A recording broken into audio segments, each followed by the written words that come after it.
खुदाई का काम करते हैं तो 25 फीट की ऊंचाई पर सीढ़ी सीढ़ी का उपयोग करना चाहिए। खुदाई के काम करते समय हमें। हेलो भाई साहब, आप लोग कैसे हैं? आज सुरक्षा के दरमियान खुदाई खुदाई के दौरान सुरक्षा खुदाई के जैसे बैरिकेड, खुदाई जो कर रहे हैं बैरिकेड चारों तरफ से होना चाहिए।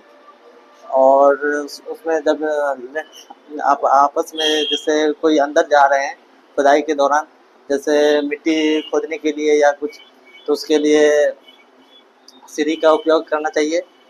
फिर बैरिकेड होना चाहिए चारों तरफ से। जब गाड़ी आपस में जो आता है, जैसे रोड साइड आप गड्ढा खोद रहे हैं तो बैरिकेड का उपयोग होना चाहिए। और टूल्स इत्यादि का उपयोग होना चाहिए।